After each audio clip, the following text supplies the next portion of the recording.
Welcome to Out of the Blank.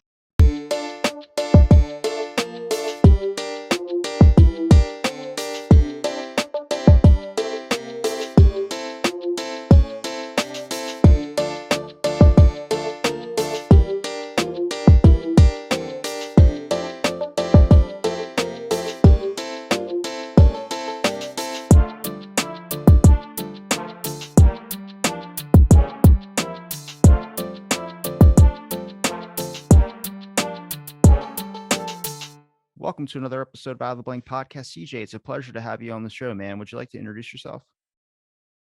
Yes, I'm CJ Plogger, and I'm a pastor at the Ash Avenue Church of God in Moundsville, West Virginia. Now, how did you become an author to write so much about Virginia and Virginia penitentiaries in specifics? It's really about the West Virginia Penitentiary, but we moved here in 2015 and took a tour. It's a very historic penitentiary, one of the worst that was in the country. It was closed down because of it violated the Eighth Amendment of the Constitution, cruel and unusual punishment, and it was rough. So I took a couple of tours and loved it. Fell in love with it. I'm a history nut, and after about a few months, I decided I'd like to be a tour guide. So I started being a tour guide there, and a couple of years of doing that, I said, well, where's all the books written about it? And there were only a couple of books, mostly dealing with paranormal, but I wanted to capture the history. So I started writing the books about the history. Why was so many of these penitentiaries, they always have some type of paranormal something to them? And I think it's just because the amount of things that happened at those institutions that caused them to either, whether it was dark history or something like that. What did you learn about the history that you thought was pretty appalling? It is amazing of the amount of human treatment towards each other. This penitentiary had over 1,000 deaths. It had those who died, obviously, killing each other, those who died of suicide, typhoid, tuberculosis whipped them a lot as well. But I think in a penitentiary, you see the very worst of human character and human behavior that comes out. And I think, too, that's why I don't deal with the paranormal. I'm mostly with the history. But I think that's why people of paranormal seeking that are attracted to that, because penitentiaries are very dismal and very, very tough places. Could you give me some of the history behind one of these penitentiaries just so I can get a better insight as well, too? Sure. The West Virginia Penitentiary started in 1866, and it was originally housing for 800 inmates. But terribly is what happened is more and more people kept committing crimes, and it was a federal prison for a while. So it actually, even though it only had room for 800 inmates, it got up to 2,700 inmates. And so you have a small amount of people. The penitentiary was then enhanced, enlarged from 1929 to 1959, but you still, at that point, you still have 3 and 4 guys in a cell. And one of the very, very individual characteristics of the West Virginia Penitentiary in Moundsville is that cell in the pen, except for 2, is 5 foot by 7 foot. Now, when you think of 5 foot by 7 foot, and then you put 2 bunks in there plus a toilet, you have 40% of the space is covered by equipment and furniture, so to speak. And so you have 3 and sometimes 4 men living in 5 by 7. And when you go to the maximum security, when you go to the punishment unit, then you have men in these cells, 3 to 4 men in these cells, up to 23 hours a day. 5 by 7, dude, you do not want the top bunk at that point. Usually that's the first pick for everyone. Well, you do want the top bunk. The bottom bunk goes to the second toughest guy. And remember, there's guys who are sleeping on the floor. And in a 5 by 7 cell, inmates always sleep away from the door. If you sleep with your head toward the door, someone will walk by and shank you. And so if you're sleeping that way, that means your head is literally next to the toilet. At one point they were porcelain, but now they were steel. And so you're literally, your bed is covered with sewage and waste, and 2 to 3 other guys urinating on you. Jesus. I'm guessing, like, I mean, a lot of that violence that goes on, and I mean, is that the compactness of some of those rooms? Is that because of the like, were they overcrowded or they just not give a crap? They were overcrowded, and the building is antiquated. Of course, it was built in 1866, and it was closed down because it violated the cruel and unusual aspect of the Constitution. Some of the things were the inadequate spacing, inadequate lighting, the insect and rodent infestation. There were rats as large as small poodles. One of my favorite reasons why it was cruel and unusual was the foul odors.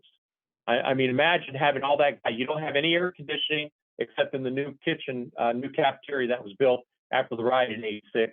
So you have no air conditioning. You have heating that at one point was by coal, of course, West Virginia, but then later becomes a steam heating. So it's brutally broiling in the summer, get up to 125 degrees in the cells, and then it's freezing cold in the winter. Now, were there any investigations into this? Like, how long did this penitentiary go on before someone finally shut it down? It was actually shut down on March 27, 1995, and that's what happened in 1986. A man went ahead and sued the Bordenkircher, who was the warden at that point, and that's when they started doing some search, and they brought in Donald Poffenberger was a special counsel. They brought people in, and that's when it was officially ruled as cruel and unusual. But then it takes 9 more years for it to close down. Do you think that a lot of this is because the fact that, I mean, with prisoners, and this is throughout our society, it's the same thing with like mental institutions as well too. Those people, like, they for the longest time they were considered just like not people. They didn't really have rights and things of that sort. And that's what I started learning about, like after talking to Alan Hornbloom, when he was talking about these number of people that would like had marks on their back of skin that was being cut off their backs and bandages and all this type of stuff. You're like, this, how did this go on for so long? You realize like, oh, no reporters bothered investigating any of these places, and some did, but about getting a story and about hearing and interviewing these people, it was just nobody really took anything they said at face value because of the way I guess our society views prisoners and views so many other things as well too. I think that hits the nail on your head, and 60% of the people that were in the West Virginia Penitentiary were for murder. And so, what's fascinating about that is a high percentage, 90% of people who commit murder only do it once, which that's bad enough.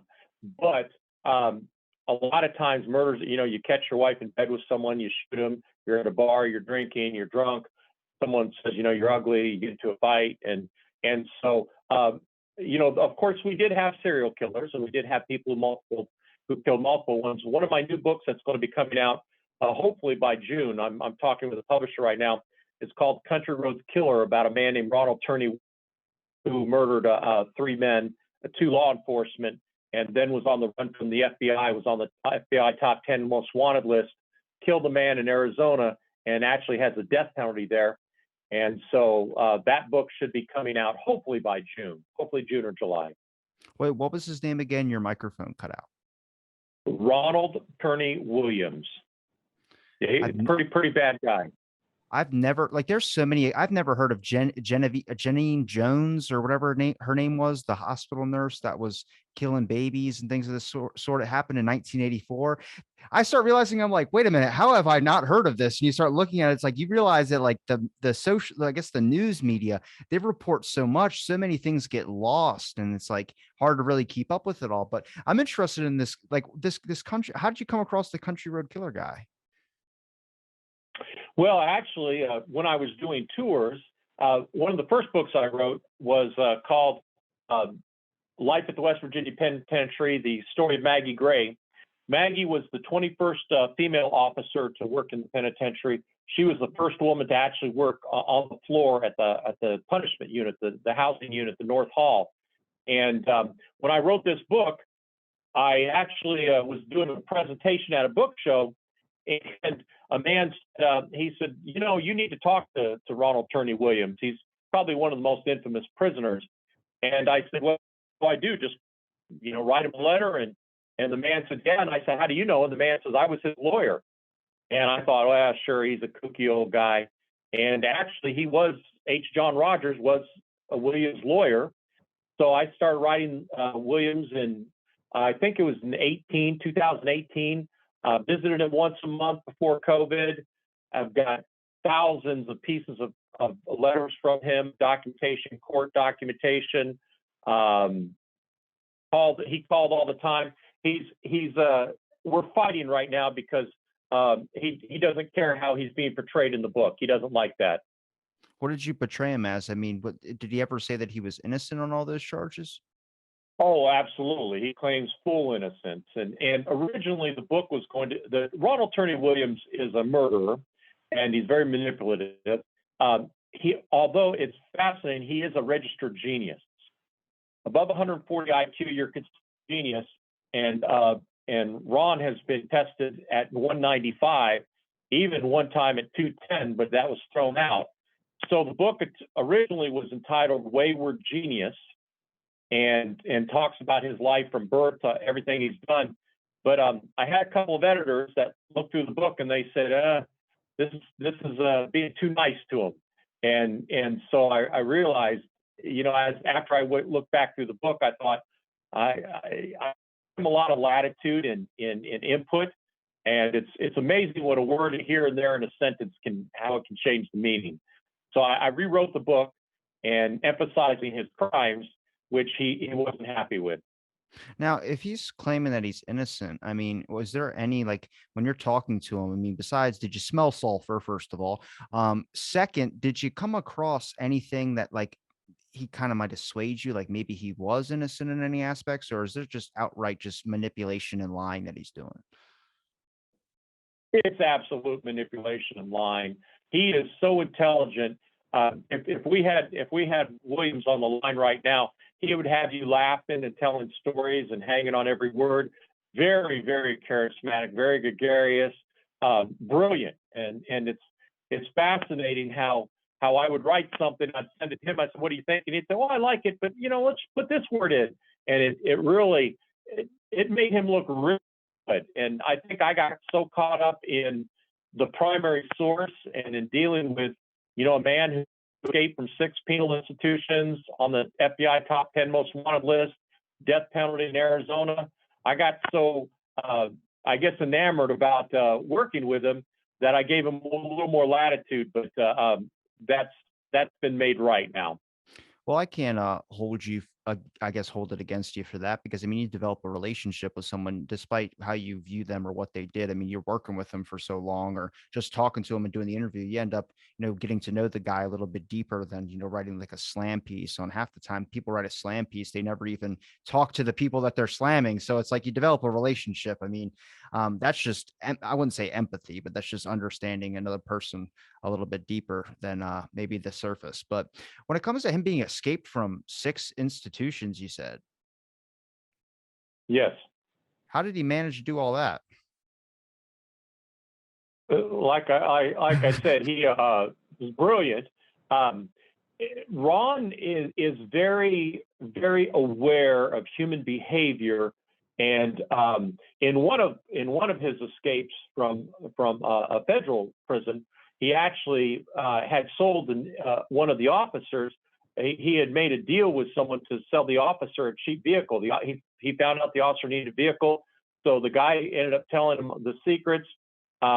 What happened in the November 7th, 1979, 15 inmates escaped from the West Virginia Penitentiary, and Philip Kessner was murdered. A state trooper, off-duty state trooper, was murdered in front, and Ron actually was on the run for 1 year and 8 months, and that's where the FBI comes in, and the FBI chases him. But at one point, there could have been an escape of 700 inmates. He's like a Charles Manson type. You say Charles Manson because Kathleen Maddox, Charles Manson's mother, was actually at the West Virginia Penitentiary. What? Oh, did you have to go? We have to go back to that. I have to learn more about. I have a fascination with Charles Manson. Just there's so many weird connections that were going on there. But please, so how did you come across Charles Manson's mother? Well, Kathleen Maddox, of course, Charlie was probably born in Cincinnati, Kentucky. Who knows? There's different reports and things like that. But his was imprisoned in Moundsville. We had women here in Moundsville up until 1947. And in 1945, she and her brother robbed a gas station in Charleston. They put a ketchup bottle in their coat and made it look like a gun. Well, they got caught, and she came up here.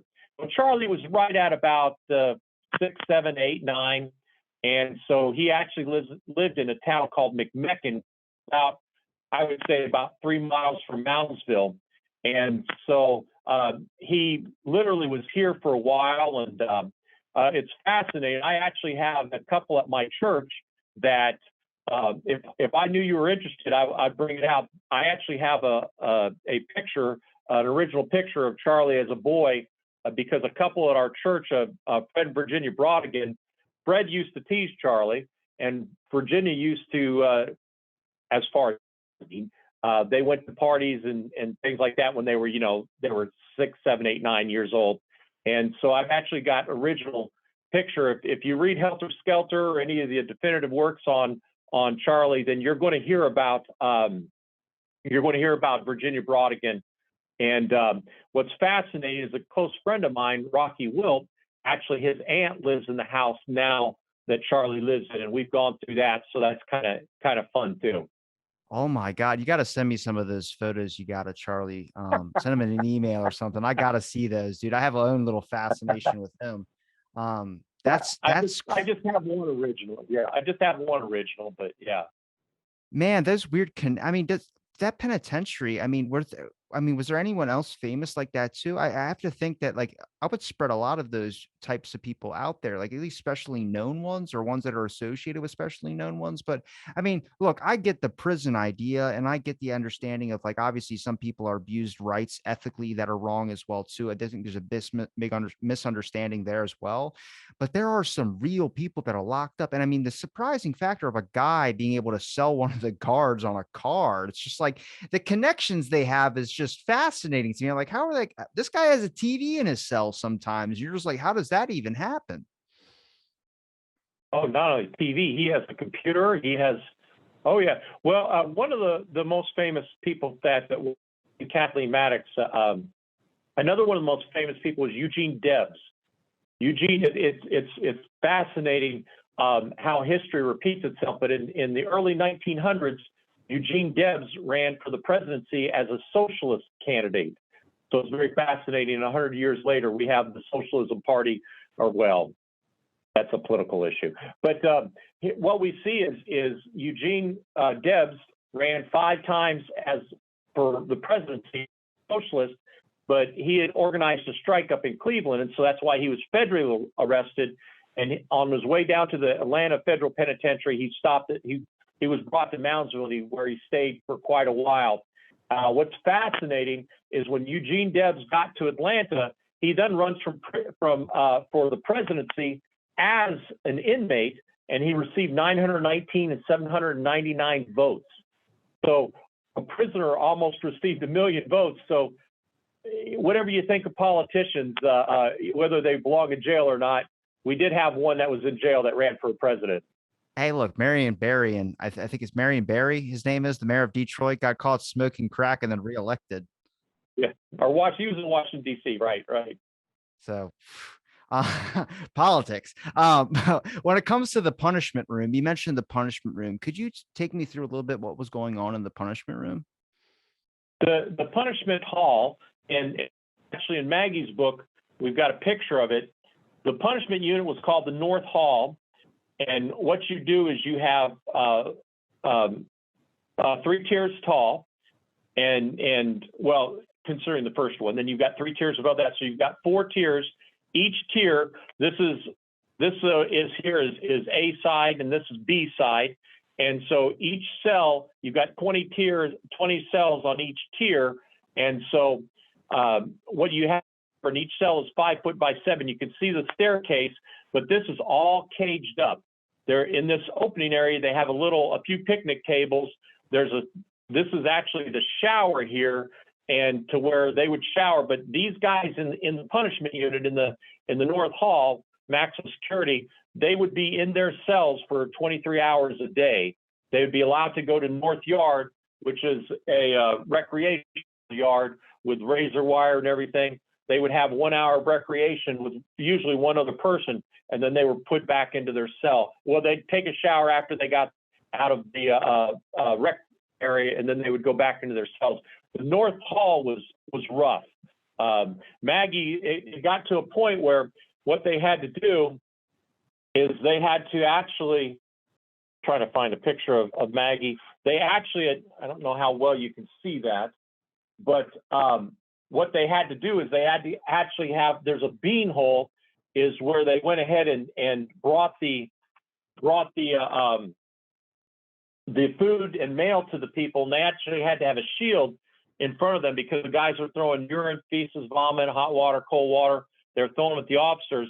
Maggie on her right arm actually has a significant scar. We eat breakfast every Tuesday and Friday with her and her son, and one of the guys grabbed her through the bean hole and stabbed her pretty hard. This is a picture in the book.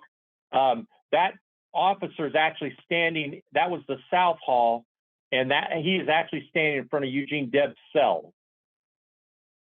The man who ran for the presidency as a socialist. It makes me wonder if a lot of those conditions just kind of brought out some of that craziness in some of those prisoners as well too. Well, you're in 125-degree heat in a 5 foot by 7 with two bunk beds with a top bunk, bottom bunk, and a mattress on the floor. You're in there 23 hours a day. There are going to be significant stabbings. We had gang activity as well. The Avengers and the Aryan were the two top gangs, and so they're always stabbing each other and fighting against each other. They're always attacking the officers. The West Virginia Penitentiary was a hellhole. I've only heard of the Avengers as the Marvel heroes. I haven't heard any gangs of them before. The Avengers is actually an offshoot of a minor offshoot of Hell's Angels in this area. And did you look at any interviews, or did you do any interviews besides Maggie and a couple, maybe other people that are incarcerated there, but just average prisoners, and see if did you find anybody that had, like, I guess, less violent tendencies, people that weren't extreme to, I know the extreme cases are probably the ones that usually get mentioned in like news headlines and things of that sort, but I'm just curious to, like, if everybody in the situation there, does anybody have a balanced head or approach on some things of obviously conditions that they wanted to speak about and talk about as well too? I've actually interviewed over 250 officers who work there, and then I'm in contact with about 80 inmates. And so, some of the guys, again, this was the only maximum security in West Virginia. So if you committed a felony and had extensive time, this is where you're at. So yeah, there were many men who made a terrible mistake and went into Moundsville, and they never wanted to go back to Moundsville.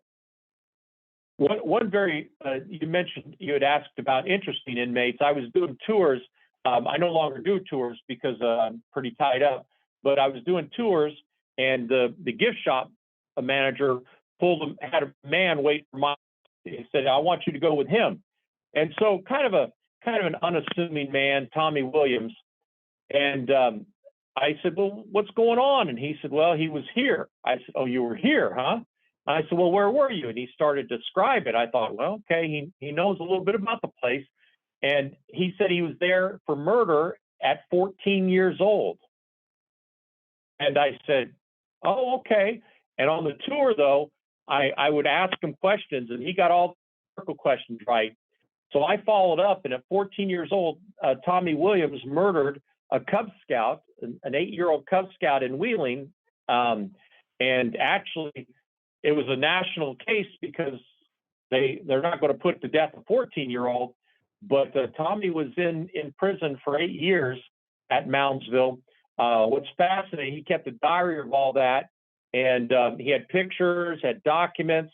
And I asked Tommy, I said, what are you going to do with all that stuff? He recently moved to Florida about a year ago, And he said, I'm just going to throw it away. And I said, oh, can I have it? And he said, yes. So I'll write a book about the Tommy Williams. They called him the Scout Slayer because he killed a young boy who was a Cub Scout for $7 that he was collecting for fundraising. But the history of the penitentiary is fascinating. Wow, $7 to kill somebody. Good God, man. I'm surprised, with your tours. I mean, I know you eventually stopped, but I mean, when you were conducting these tours, did you have a large amount of audiences that were generally interested in learning the knowledge of the place, or do you find a lot of people were really just kind of horrified at not only the conditions but also some of the stories as well too? We have about 50,000 people a year go through the penitentiary, and that's the historical tours. We have a bunch of people who spend the night, ghosts, and all that kind of stuff. The overwhelming majority of people were fascinated because, of course, there's interesting stories. Three men in February 19th, 1992, Tommy Mollahan, David Williams, and Fred Hamilton, they actually they were in charge of the greenhouse, and they convinced the warden at the time to not allow officers into the greenhouse. And so he said the officers were bothering them, and so they dug a tunnel. They went down 12 feet, 32 feet out, and then 12 feet up. And this tunnel, Tommy was a coal miner, Freddie was an electrician, and David was a coal miner as well. And so this tunnel actually had a full lighting system. It had a full ventilation system. And Freddie is still in prison. He killed a state trooper. But anyway, this is a letter from Freddie. We write. He calls me about every 2 weeks, and he writes me about once a week. So all that I'm telling you is primary source stuff that that you get. So old Freddie, Mr. Plogger, and I don't know how he signed this one. Bye for now, Fred D. So yeah, all these guys write me because it's going to be in a book. Do you feel like, I mean, is it interesting to you that you're developing these relationships with these guys as well too? I mean, you're getting a better insight, obviously, than most people would just hear a story and all that. But I mean, a lot of these guys, they seem genuine, they seem nice, and they just might have a slip up as well too. Or I mean, you're giving them they have your address, so you have some type of level of comfortability. They have my church address. They don't have my personal address. Oh God, you sent them to the church. Yeah, I figure if they're going to get me, they got to go to the church. It's very fascinating because, and then I visit them. I haven't been back to Mount Olive since COVID, but I was in Mount Olive, which today is the maximum security where all these guys are, and I was there once a month. I had such a relationship with the officers that kind of was given the run of the place. So they would let me go where I wanted to go or where I needed to go since I was there so much. But it's fascinating because these guys lived the history. Fred Hamilton family, doctors, lawyers, judges, all white collar. He got a full golf scholarship at Davis and Elkins College. Was really could have been a pro, but he got drunk one night with the Pratt brothers, and they stole a car, Joy rode a car, and the state trooper that caught Freddie was taking him in, and Freddie was completely drunk. And the sad thing was, at that time, officers, when they booked people, they still had their sidearms. So Freddie, not thinking, grabbed a sidearm and shot the officer, killed him. So killing a state trooper, you're going to get the book thrown at. Should he have done it? Absolutely not. Did he do wrong? Absolutely. But did it one sad, stupid event ruin this poor guy's whole life? Do you think that because of some of your church, I guess, prior experience as well too, that you're a little bit more open than a lot of people probably would be to a lot of, people that are incarcerated for crimes like that. I mean, even if it was an accident, the way you just explained it, a lot of people don't hear that. A lot of people hear like, you still shot a cop, that aspect of thing. I'm very open to people. I try my best to keep that perspective. I try and talk to various different perspectives, but I feel like you probably have a different also mindset because you do kind of come from more of a religious background, which I think is important as well too. Second chances are important no matter who you are. People obviously they do something in the heat of the moment and they regret it way later than they spend so much time regretting it. And I think that's an important perspective that you have as well too. Well, and even prior, I've been pastoring for 32 years, but prior to that, I was in law enforcement. I was a peace officer with the San Bernardino County Probation Department and worked extensively with gang members, graffiti, and electronic monitoring, things like that. So I kind of have a little bit of both sides. But you're exactly right. People are people. Most of these guys, the overwhelming amount of people who are incarcerated, have done something dumb. Now you do have your convicts. There's a difference between an inmate and a convict. An inmate is someone who is imprisoned in a penitentiary because they committed a crime. A convict is bad. Ronald Turney Williams is a convict. And sadly, Freddie now, I mean, Freddie did this when he was 21 years old, and he's 66 right now. So he eventually learned to be a convict, which is sad. Now, is he have any opportunity to, once his sentence ends, or is he in there for the rest of his days? He actually was up for parole on October 22nd, and it was denied. And because, once you kill a state trooper, then that's really, probably will never get out. Plus, he used to escape all the time anyway, so he's got multiple charges of escape. But killing the state trooper was the big one. Now, has there any, like when that penitentiary finally closed down, the West Virginia one, when did that become a historical site? Well, a man named Phil Remke, a great guy here in Moundsville, noticed that a lot of Charleston people from the Department of Corrections would come up and take tours. So he thought, why don't we create they created the MEDC, Moundsville Economic Development Council, and they charged 50 cents for people to go through. And they actually, original tours, they treated them like inmates. They yelled at them and put them in cells and made them dress, put a little shirt on or whatever. And so eventually it then shifted. And that's what we also have very fascinating and very mixed opinions on this. But every October, the penitentiary is turned into a haunted house, the Dungeon of Horrors. And it was actually listed as the third top visited horror dungeon, horror house, haunted house thing. That was I believe that was in 2018 or 19.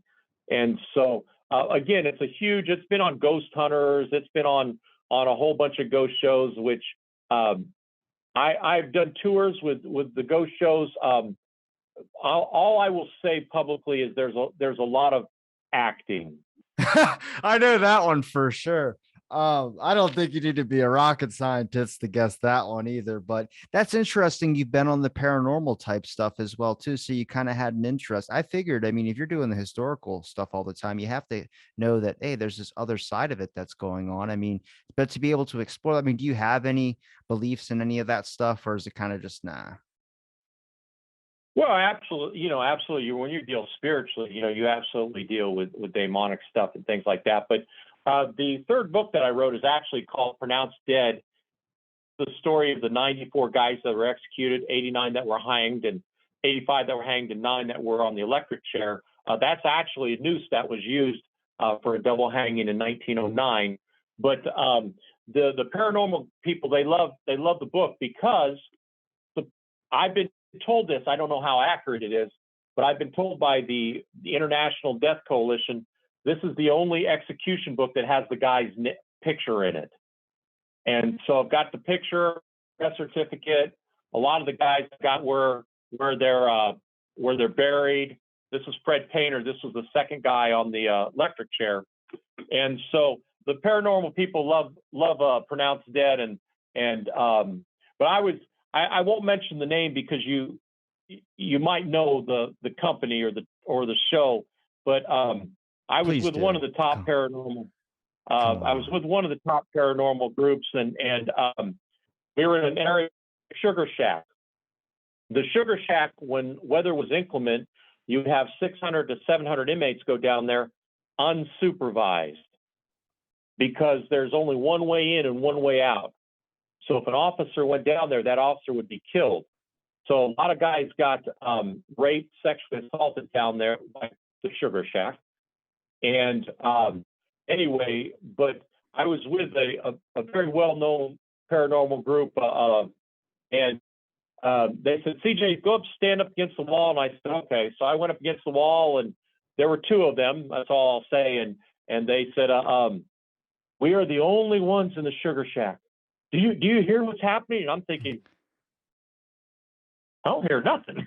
So there was a lot of drama. Yeah, I believe that. I have a buddy who does some of that paranormal stuff. He shows some videos. There are some stuff where it's like he doesn't find anything and he kind of goes like, yeah, there's nothing here. So I don't see any fantasy on his, but I mean, I don't know. People can add whatever they want. That's just an entertaining topic for me. But you mentioned all those deaths. That's not in a day, is it? No, there were over from 1866 to 1995. There were 998 documented murders, deaths, or suicides. Okay, you said all that. I was like, in one day, what was going on? Like they were cleaning house. I was like, hang on a second. Yeah, no, and I actually have the death book. It's not the original, but I do have a copy of the death book of the recorded deaths, which is a gift someone gave me. So, Now, were there more executions that happened at that prison than there were like violence acts that happened that caused the death of someone? oh no, it was mostly the violent deaths, and tuberculosis and typhoid got a bunch of people as well. Suicide was a major force, and some guys just they aged out, so to speak. An inmate named Vernon, he went into his cell, and for 3 days he was older. The officers thought he was sleeping. Well, he had died in his sleep, so um, they just thought he was there sleeping. So How did you had someone some older commit? guys. I'll say, how did someone commit suicide in one of those prisons? Oh, they could have. At one point we had manufacturing. We made license plates, we made mattresses. Um, we had tools for all the for the food producing. We had our own prison farm. The prison up until 1968 was self-sustaining, and so the guys had access to weapons and to tools. Yeah, a lot of them hanged themselves, with a mattress, with the sheets from mattresses and things like that. Some guys, drank poison. Where do they get poison? Well, they had to remember there. This is one of the reasons the pen was closed down was because of rat infestation, Oh and yeah. so they're trying to put that out, strychnine and things like that. And so some of the guys just said, "I've had enough," and drank it. When did that typhoid really break out? I mean, was that a common case in the area, or was that just specifically that prison site? There tuberculosis and typhoid hit in the 30s, and so it sort of hit this area, but more. You have so many people at that time. They're having almost 3,000 people in a very small area, breathing the same air, and not very clean. So the conditions were ripe. I've seen The Walking Dead, what they do. I know. I got it. They got a quarantine and all that. But I mean, it's interesting to me because I learned a little bit about typhoid and kind of the history behind it. But it was mostly focused not in a local area. It was kind of like this kind of overreaching kind of thing that kind of covered a lot of areas. So I just wondered if it was happening around in West Virginia a lot in that general area, if it was strictly a penitentiary thing. But man, you got so many people piled on top of each other in there. There's no way that you're not going to have people just start getting a mass contagion. Epidemics are happening. Right, right. Yeah, we had hundreds of people die from tuberculosis and typhoid. Mm. I mean, when it comes to some of the historical tours that you do, I mean, Do you find that you have returning people as well too, like people that are really interested in the history, kind of want to look it up on their own as well too? I mean, I'm already interested in looking up more about this penitentiary. I think I'm surprised that, I mean, out of the number of penitentiary stories that we have out there, I mean, I'm just surprised that there's not, I guess I haven't really heard of this one before. This is not even that far away from me. It's only like 2 hours away, I think. You need to come see it. Look me up. It's the tour guide that you get makes a difference. Doing tours. At one point, Maggie did tours. This gentleman, this is another book that I wrote. It's a booklet, and this man is Chuck Gent, and Chuck Gent did work there. Chuck had some great stories, and he worked mostly in the North Hall in the kitchen, and he worked there. So you worked there. You had me working there, who was writing the books.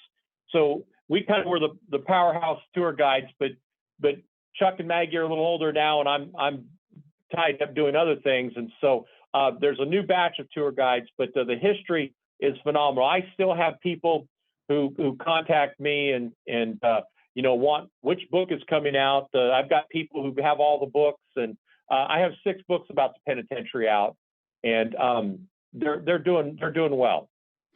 Are you surprised at how much that you found out learning more and doing your experience and tours as well too around the facility? Like, are you still coming across new stuff, or I mean, have you basically covered a lot of that?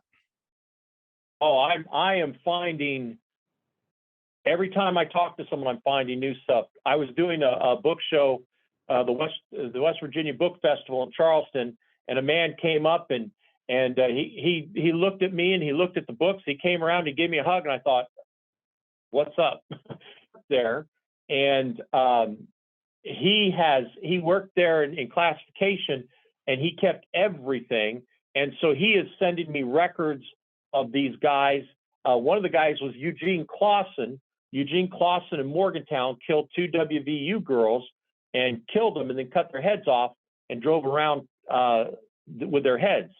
And so Jeff, I won't mention his last name, but Jeff actually has the documentation, has the pictures, and so he's just been sending me hundreds of. I'm just having a lot of fun. So I learned something new from every inmate, from every officer that worked there. I just love the history. When it comes to some of the, I guess, protocols that were going on in the facility, I mean, did they keep a lot of documentation that there's able to sort through, like you just kind of mentioned, or was a lot of that stuff like lost, destroyed? I mean, A lot of it was, and that's one reason why I'm trying to record the history. I'm also eventually, when I retire in a few years, I'm going to write an encyclopedia on the West Virginia Penitentiary, because there's 4 newspapers: the Washington Gazette, the Moundsville Echo, the Wheeling New Intelligencer, and the News Intelligencer, and the Register. And I've gone through from 1866 to 1929 with those with those newspapers, and recorded everything about the pen. And I want to finish it out and eventually have an encyclopedia. But something fascinating is, the worst riot happened on January 1st, 1986, and I actually interviewed a man an inmate named Jeff Wood. And the reason I'm mentioning the inmates' names is because it's all FOIA, the Freedom of Information Act. That's public knowledge. But this officer, actually, Jeff Wood told the officer on the day before the riot what was going to happen, when was going to happen, who was going to do it. That officer wrote it up and submitted it, and that paperwork disappeared. So the work where 16 officers were taken hostage and 3 inmates brutally killed, that could have been averted.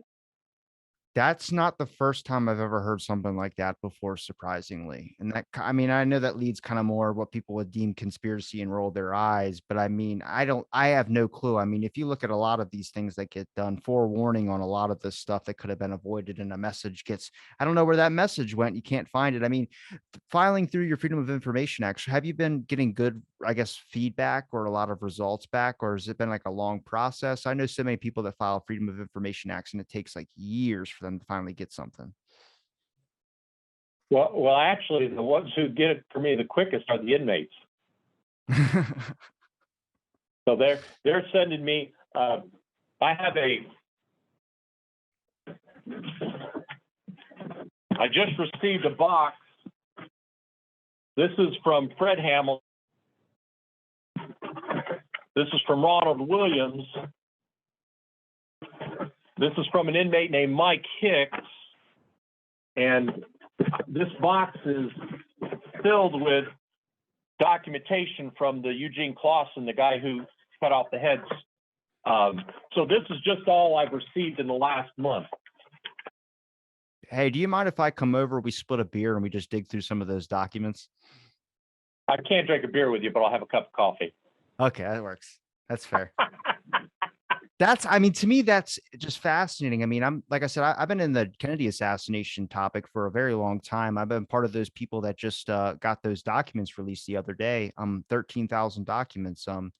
Judge Thunheim from the AARB, Blakey from the House Select Committee on Assassinations was on the show. So I'm deep invested into looking through this. It's fascinating, the type of stuff for me, it just adds more historical context. I mean, whether it's about a certain individual's life, or it's just something like that, but it's that background. I mean, history definitely teaches probably the most important points, but also just even listening to some of those tapes of the presidents, it's just like, oh my God, you're getting a whole different person. It's just like, this isn't, and to me, it's fascinating. I think that's the importance of history. I mean, when you're teaching me this stuff, and I'm sure you've probably seen it on some of your tours as well too, people's eyes light up. I mean, people are generally interested. I mean, I wonder if some of those, have you ever been given a seminar or anything at any of those local schools that to at least educate some of the people about the place that they live?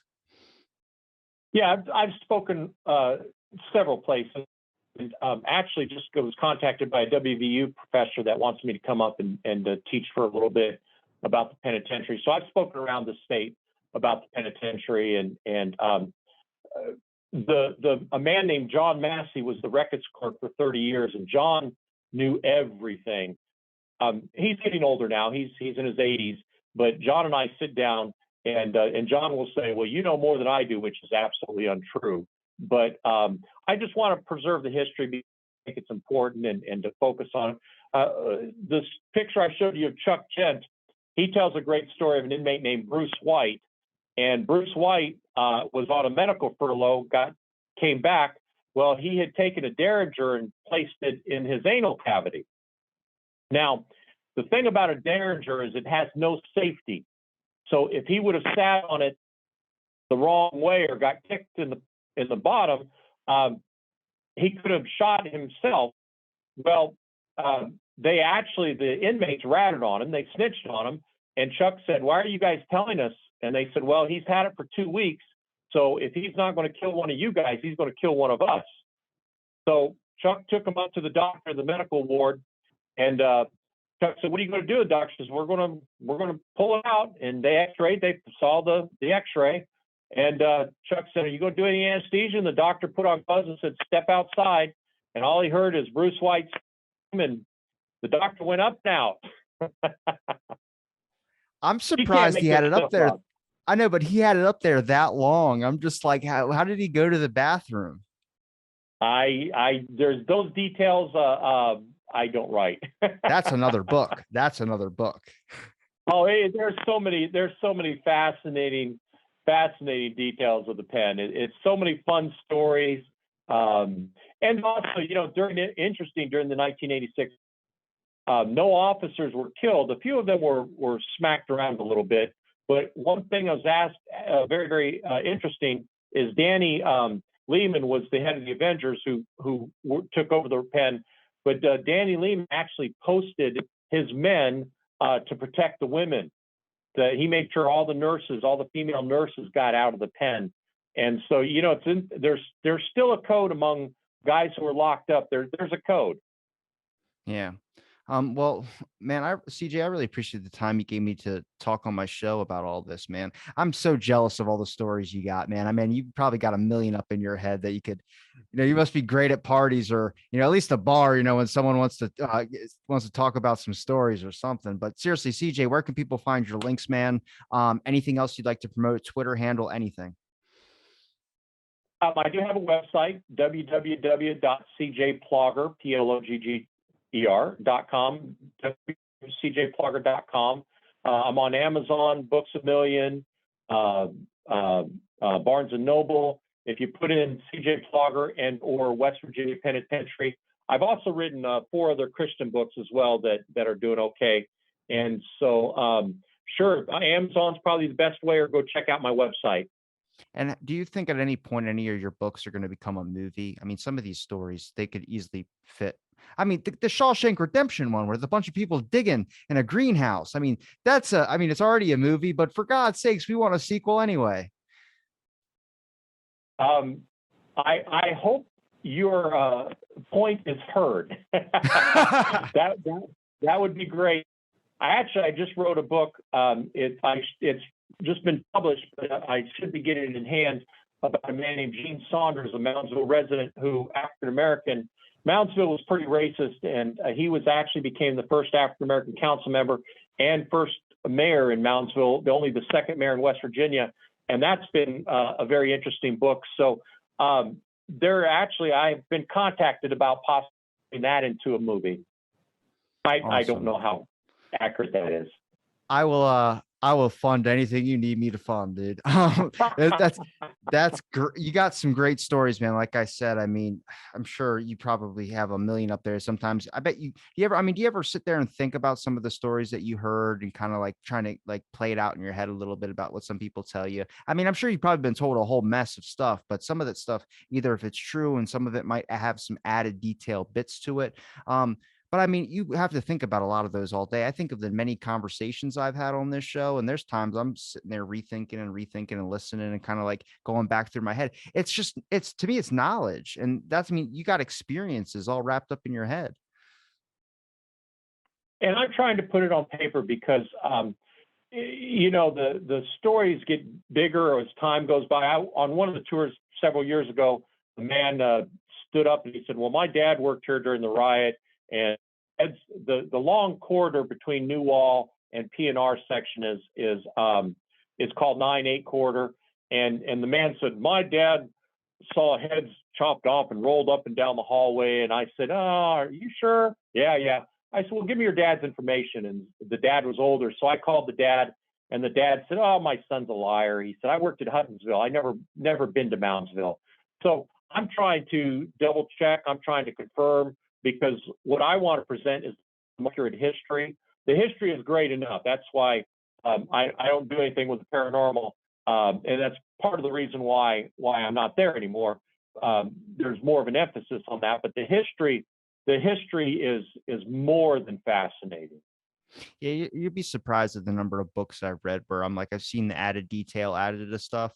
The regular history is just plain fascinating in its own. I feel like sometimes you just tell the real story to things you don't even have to. I get it for movie appeal in Hollywood, but to me, I'm like, just make something historically accurate. It'll still be good. I mean, people still have like, I think people want real experiences now. People want to hear like documentaries are pretty popular now, and it's because people like that stuff. But I mean, the X-Files culture has been out there for a very long time, so I don't think that's ever going to end. Sadly, there's a push for that large paranormal belief in it. But CJ, seriously, man, I appreciate the time you gave me to talk on my show. I'm going to link all your links in the description. It's been a pleasure chatting with you, and thanks for listening to this episode of Out of the Blank Podcast.